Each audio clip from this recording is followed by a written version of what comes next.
Je n'oublierai jamais ce cri perçant qui a déchiré l'air parisien ce soir-là. Un hurlement d'âme brisée qui m'a figé sur place. Le cœur battant à tout rompre. C'était l'ex-amant de Léo. Cet homme que je haïssais en secret. Qui venait de sauter du toit de la rédaction du journal où il travaillait. Emportant avec lui des vérités que mon mari avait enfouies au plus profond de lui. Et moi.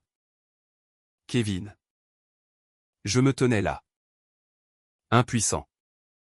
Réalisant que notre amour, si pur en apparence, était bâti sur un mensonge qui allait nous consumer tous les deux. Ce soir-là, sous la pluie battante qui transformait les rues de Paris en miroirs troubles, je me suis précipité vers la rédaction du Le Monde, le journal où travaillait Antoine, l'ex de Léo. J'avais reçu un appel anonyme. Une voix tremblante qui murmurait « Il va sauter. Venez vite. » Pour Léo. Mon esprit bouillonnait de questions. Mais une peur viscérale m'avait poussé à courir. Ignorant les klaxons des voitures et les passants qui me dévisageaient. Pourquoi moi? Pourquoi pas Léo lui-même? Au fond de moi. Une voix insistante me susurrait que je n'aurais pas dû m'en mêler. Que ce passé n'était pas le mien. Mais l'amour que je portais à Léo était si absolu qu'il me rendait aveugle. Prêt à affronter n'importe quel fantôme pour le protéger. Arrivé sur place. La foule s'était déjà amassée. Les sirènes des pompiers hurlant au loin. Je levai les yeux vers le toit. Et là. Je le vis, Antoine. Silhouette frêle contre le ciel gris. Les bras écartés comme s'il implorait le vent de l'emporter. Mon cœur se serra.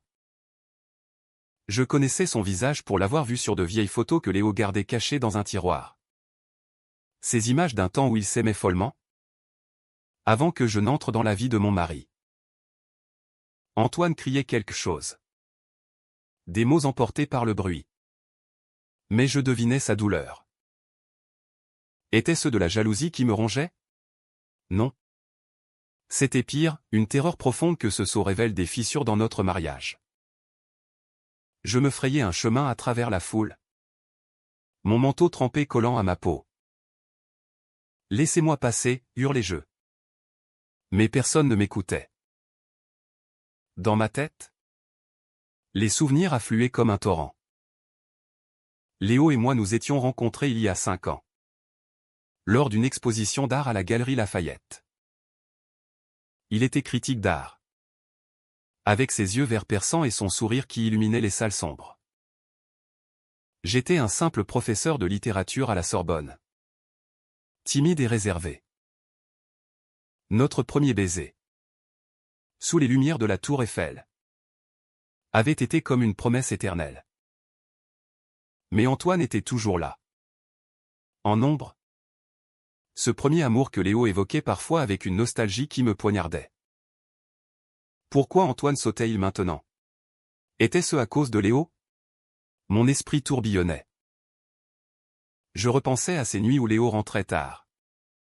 Prétextant des réunions au journal. Était-il en train de le revoir?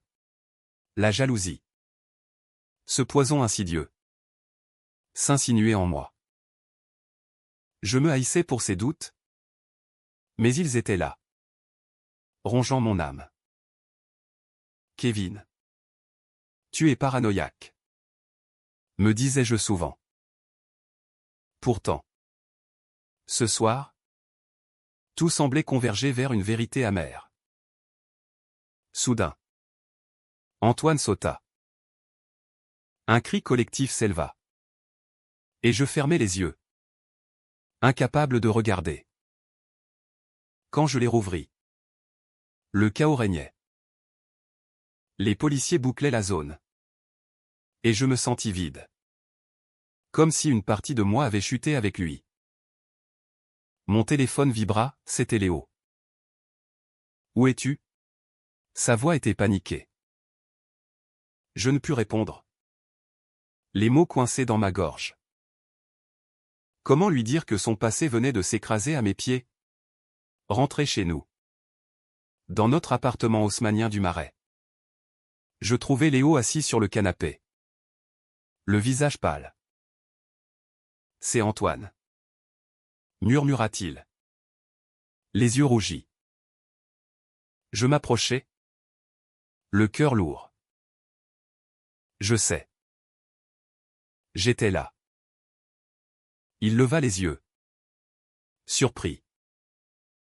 Pourquoi demanda-t-il d'une voix brisée. Je ne sus que répondre. Au lieu de cela, je l'enlaçai, sentant son corps trembler contre le mien.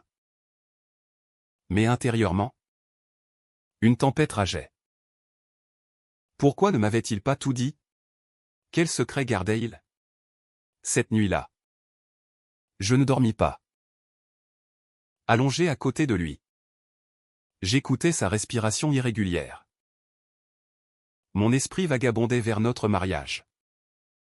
2 ans plus tôt, à la mairie du 4e arrondissement. Nous avions juré fidélité devant nos amis.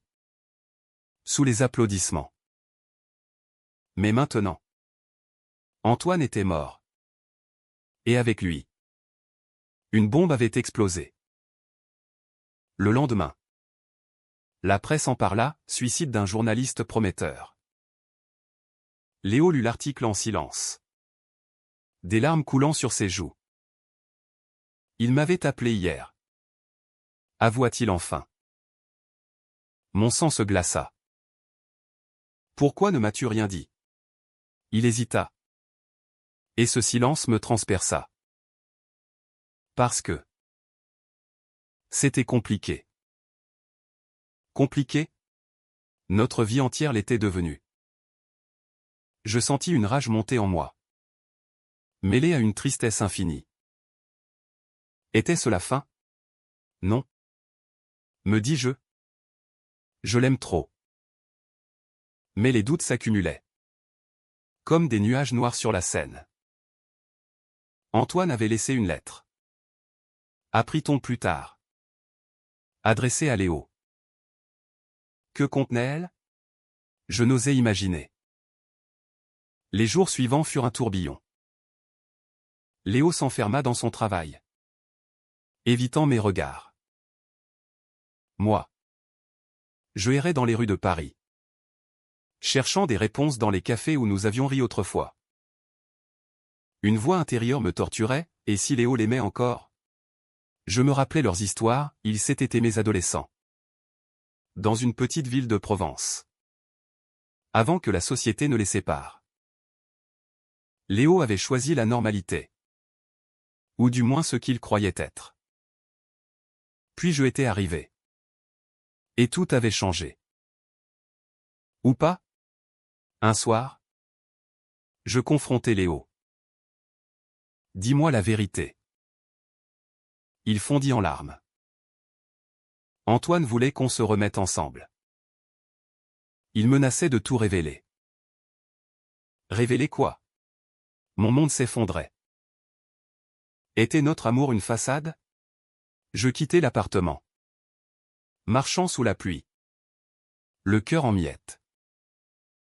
Pourquoi l'amour devait-il être si douloureux? Dans ma tête? Les questions tourbillonnaient, suis-je assez pour lui? Ai-je été naïf? Le lendemain du suicide. Je me réveillai avec une migraine lancinante. Comme si mon crâne abritait une bataille intérieure. Léo était déjà parti au travail. Laissant un mot, je t'aime.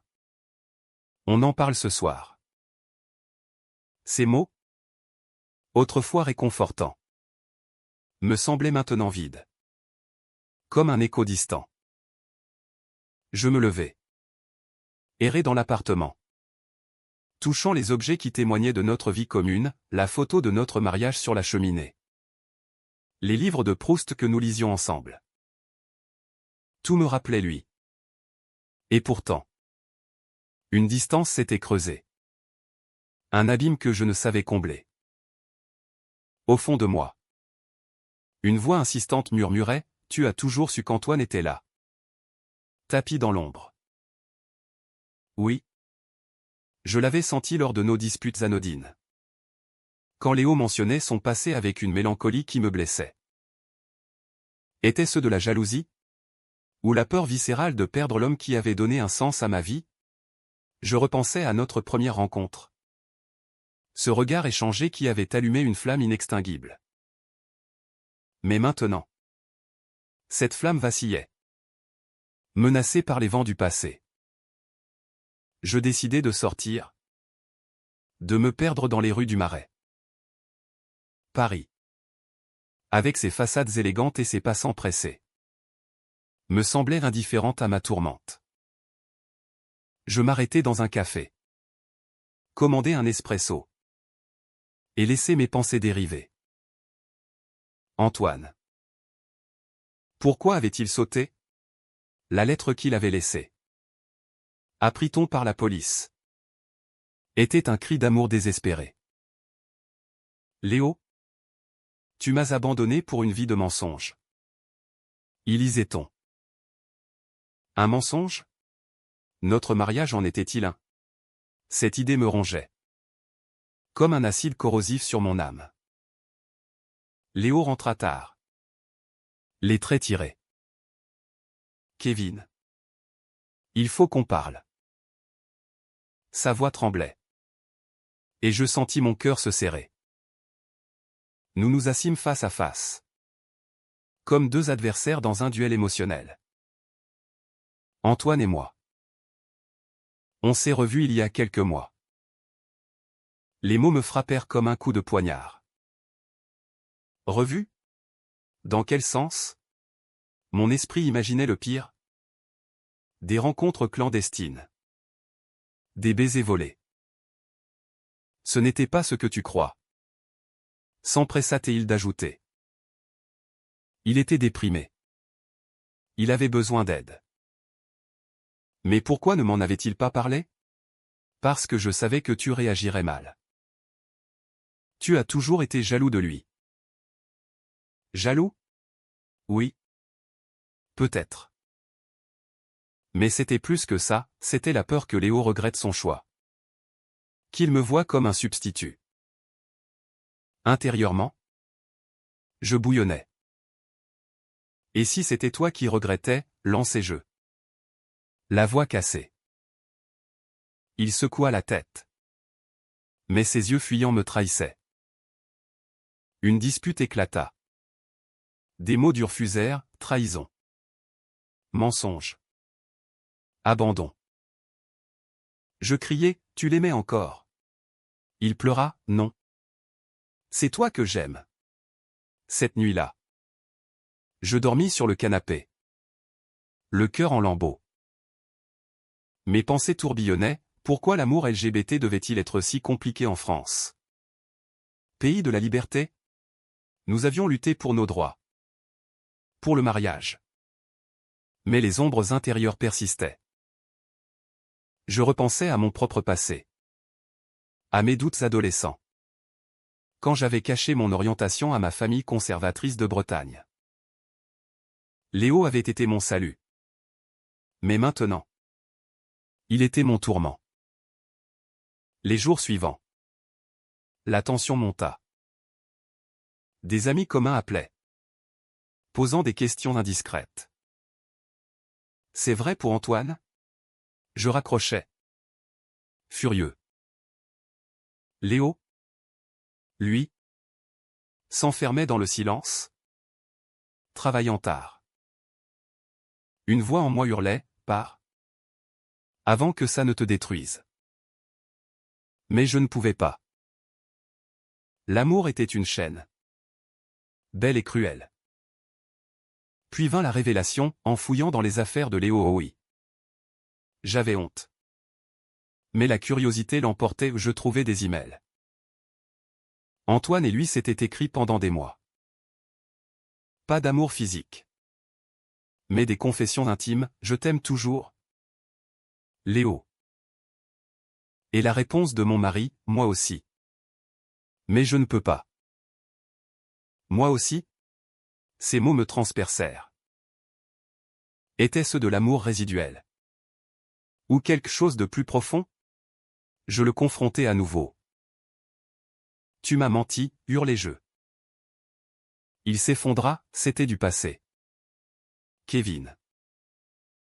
J'essayais de l'aider. Mais le doute s'était installé. Comme un poison lent. Intérieurement, je me débattais, pardonner ou partir? La société française, avec ses valeurs humanistes, me poussait au pardon. Mais mon cœur saignait. Était-ce une trahison émotionnelle? Oui. Et elle faisait plus mal que n'importe quoi. Cette période fut un enfer. Je perdais l'appétit. Le sommeil. Mes collègues à la Sorbonne remarquaient mon air hagard. Tout va bien, demandait-il. Je souriais faiblement, oui. Juste fatigué. Mais au fond, je criais. Pourquoi Antoine avait-il sauté? Pour punir Léo? Pour nous détruire? Sa mort était un acte égoïste qui nous laissait avec des ruines.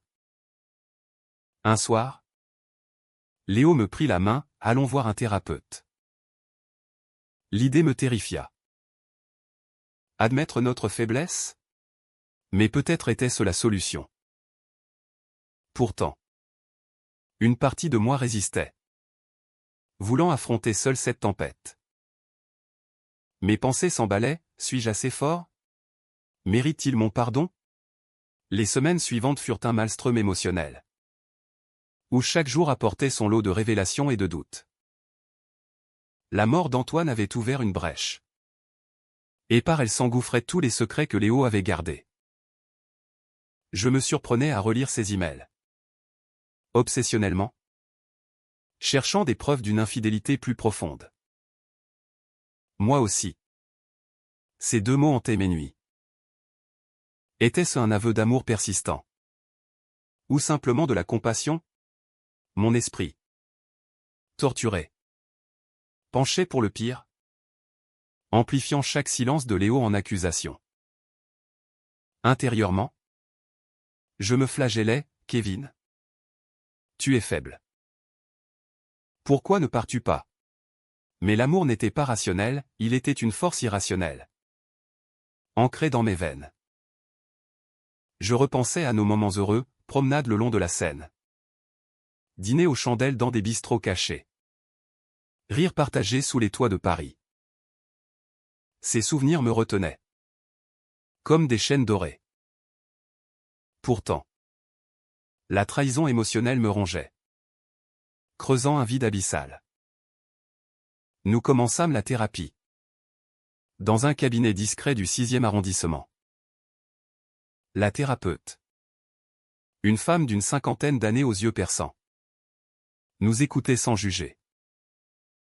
Parlez de vos peurs, disait-elle.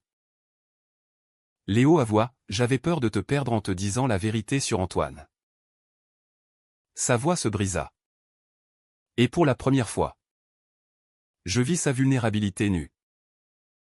Mais mes propres peurs explosaient, et si tu m'avais déjà perdu? La séance se termina en larmes, nous laissant épuisés. À la maison, les disputes s'intensifièrent. Un soir, après un verre de trop, je lâchai, tu l'as choisi lui. Pas moi. Léo répliqua, non. C'est toi que j'ai épousé. Mais ces mots sonnaient creux. Intérieurement, je me débattais avec une rage sourde, pourquoi la société nous imposait-elle ces masques? En France, le mariage gay était légal. Mais les cœurs restaient prisonniers des normes. Antoine représentait la liberté perdue. L'amour adolescent pur. Sans contrainte. Puis vint le choc, un ami commun. Lors d'un dîner. Lâcha innocemment, Antoine parlait souvent de Léo. Comme s'ils étaient encore ensemble. Mon monde vacilla. Était-ce vrai? Léo nia. Furieux, c'est des ragots. Mais le doute s'amplifia. Je commençai à m'isoler. Passant des heures à la Bibliothèque nationale. Feignant d'étudier. Mais en réalité. Fuyant la réalité. Mes pensées tourbillonnaient, suis-je un idiot d'avoir cru en nous? L'amour LGBT. Si célébré dans les films français. Semblait une illusion. Une nuit. Léo me réveilla en pleurs, je t'en supplie. Crois-moi. Antoine était malade. Dépressif. Je l'aidais. C'est tout. Ses sanglots me touchèrent. Mais une voix intérieure hurlait, mensonge. Je l'enlaçai malgré tout. Sentant son corps contre le mien. Un mélange de tendresse et de désespoir. Était-ce de la pitié? Ou un amour résili? Le climax approchait. J'appris par la police que Antoine avait laissé une vidéo. Adressée à Léo. Regarde-la avec Kevin. Disait le message. Nous la visionnâmes ensemble. Tremblant. Antoine. Les yeux hagards. Confessait, Léo. Je t'aime. Mais je sais que tu aimes Kevin. Pardonne-moi de t'avoir fait souffrir. Pas de trahison. Mais un adieu déchirant. Léo s'effondra, je ne l'aimais plus comme ça. C'était de la culpabilité. Mais pourquoi la culpabilité? Léo avoua enfin, adolescent. Il avait abandonné Antoine sous la pression familiale. Le laissant briser. J'ai porté ça toute ma vie. Ces mots me transpercèrent. Intérieurement, je compris, son silence n'était pas trahison. Mais honte. Pourtant, ma douleur persistait, pourquoi ne m'avait-il pas fait confiance? Cette révélation intensifia nos conflits. Je criai, tu m'as exclu de ta vie. Il répondit, j'avais peur de te blesser. Nos voix résonnaient dans l'appartement. Écho de cœur brisé. Je partis chez un ami. Passant des nuits blanches. Questionnant tout. Était l'amour possible sans confiance totale? En France? Berceau du romantisme. Je me sentais comme un personnage de Balzac. Piégé dans un drame intérieur. Au fond de l'abîme. Une lueur, je réalisais que ma jalousie était aussi une peur de l'abandon. Héritée de mon enfance. Peut-être pouvions-nous reconstruire. Mais le chemin était semé d'épines. Et chaque pas ravivait la douleur. La vidéo d'Antoine avait tout changé. Pourtant elle avait aussi approfondi la crevasse entre nous. Ces mots, si sincères, m'avaient forcé à affronter mes propres démons, ma possessivité. Ma peur irrationnelle que Léo me quitte pour un fantôme. Mais intérieurement, une tempête rageait plus fort que jamais. Il t'a aimé. Et tu l'as aimé en retour. Me répétais-je. Amplifiant chaque détail jusqu'à l'obsession.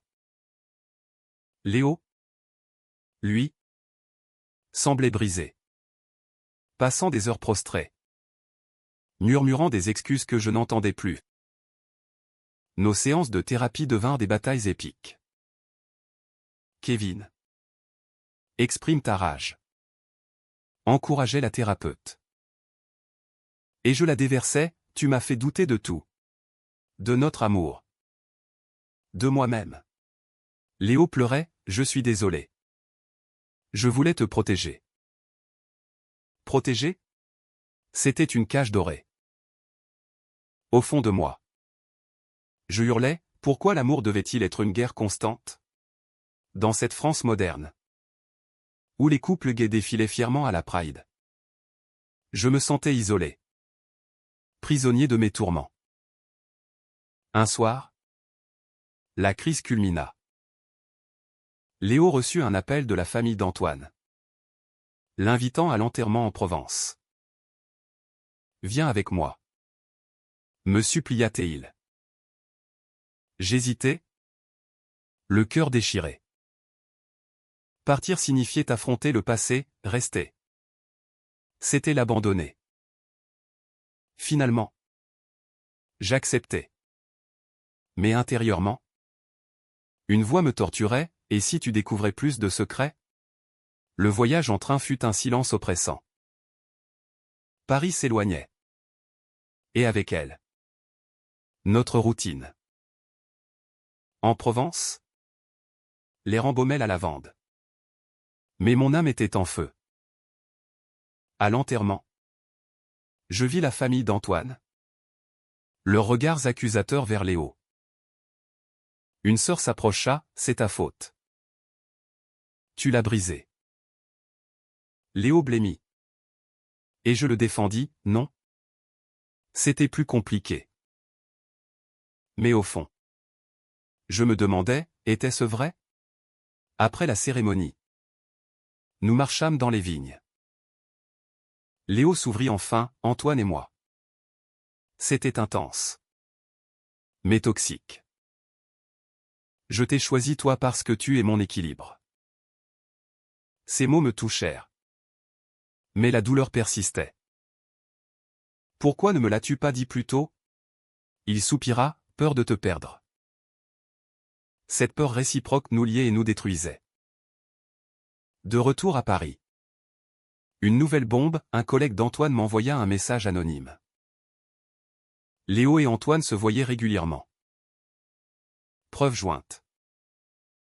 Des photos, eux dans un café. Main dans la main. Mon monde s'effondra. Je confrontai Léo. Hurlant, traître. Il n'y a, c'était platonique. Mais les images mentaient-elles? Intérieurement? Je sombrais, l'amour était-il une illusion? Je partis, emportant une valise. Chez un ami à Montmartre. Les nuits étaient un calvaire. Des rêves où Léo m'abandonnait. Pourquoi, criai-je dans le vide. Mes pensées s'emballaient, suis-je destiné à la solitude? En France? Pays des amants? Je me sentais comme un exilé émotionnel. Léo m'appela sans cesse, reviens. Je t'expliquerai. Mais je résistais. Noyé dans la souffrance. Puis, un jour, il apparut à ma porte. Les yeux rougis. Les photos sont truquées. Antoine les avait montées pour me faire chanter. Preuve à l'appui. Il montra des emails. Le soulagement m'envahit. Mais mêlé à une rage nouvelle, pourquoi tant de mensonges? Nous parlâmes des heures. Déversant nos âmes. J'ai eu tort de te cacher. Admis-il. Et moi de douter. Répondis-je. Mais la guérison était lente. Chaque mot ravivant des plaies. Intérieurement, je luttais, pardonner vraiment. Ou feindre? Le point de non-retour approchait. Une dispute finale éclata, si tu m'aimes. Prouve-le. Criai-je. Il pleura, je le fais chaque jour. Dans ce chaos, je réalisais, notre amour survivrait. Mais transformé. Plus fort peut-être. La révélation des photos truquées fut le tournant. Mais elle amplifia paradoxalement ma tourmente intérieure. Comment Antoine avait-il pu aller si loin? Manipulant des images pour détruire notre couple? Et Léo? Pourquoi avait-il laissé ce poison s'infiltrer? Mes nuits devinrent un tourbillon de cauchemars. Où je voyais Antoine riant depuis l'au-delà. Tandis que Léo s'éloignait. Tu n'es pas assez. Murmurait une voix en moi. Écho de toutes mes insécurités accumulées. De retour ensemble. Nous tentions de recoller les morceaux. Mais chaque regard, chaque silence, était chargé d'électricité. Kevin. Fais-moi confiance. Suppliait Léo. Confiance? Ce mot me brûlait la gorge. Intérieurement, je me débattais comme jamais, l'amour valait-il cette souffrance infinie? En France? Où Voltaire prônait la raison. Mon cœur défiait toute logique. Enchaîné à cet homme qui m'avait tant blessé. Les mois suivants furent une lente agonie émotionnelle. Nous évitions les sujets sensibles.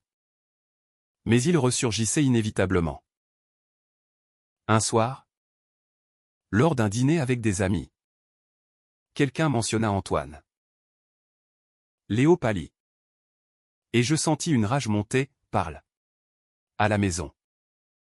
L'explosion, je ne peux plus vivre comme ça, hurlai-je. Larmes aux yeux. Léo s'effondra, moi non plus. Peut-être devrions-nous.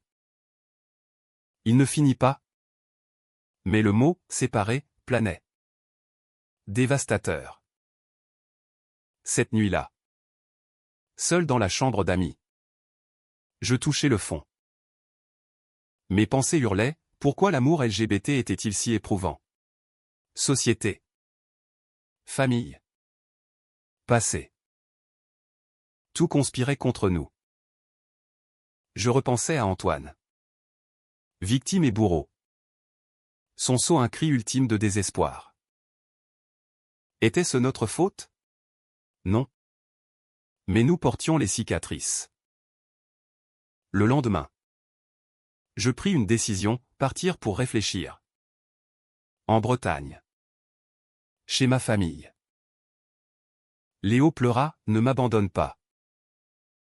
Ironie cruelle. Le voyage fut un supplice. Chaque kilomètre amplifiant ma douleur. Chez mes parents. Conservateurs mais aimants. Je confessais tout.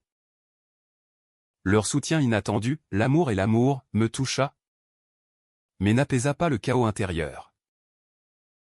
Des appels de Léo, je t'aime. Reviens. Mes réponses hésitantes, j'ai besoin de temps. Intérieurement, je pesais, pardon ou liberté? La mer bretonne. Agitée, reflétait mon âme. Puis, une lettre de Léo arriva, pages entières de confession. Avouant ses peurs. Sa culpabilité. Son amour absolu. Sans toi. Je suis perdu. Ces mots brisèrent mes défenses. Je réalisais, la trahison n'était pas physique. Mais émotionnelle. Née de blessures passées. Antoine n'était pas un rival. Mais un spectre que nous devions exorciser ensemble. Mon cœur. Épuisé. Aspirait à la paix. Je rentrais à Paris. Léo m'attendait à la gare. Les yeux emplis d'espoir. Nous nous enlacâmes. Un baiser chaste scellant une promesse nouvelle. On recommence? Murmura-t-il. Avec honnêteté. Répondis-je. Les mois suivants. Nous reconstruisîmes. Brique par brique. Thérapie. Voyage. Dialogues infinis. La douleur s'estompa. Laissant place à une tendresse plus profonde. Forgée dans le feu. Antoine devint un souvenir. Un rappel de notre résilience. Aujourd'hui. Nous marchons main dans la main le long de la Seine. Sous un ciel parisien clément. Notre amour. Marqué mais vivant. Est un témoignage humaniste, même brisé. Le cœur peut guérir. Pas de fin heureuse parfaite, mais une réalité nuancée. Où le pardon triomphe. Et dans ce triomphe, je trouve la paix.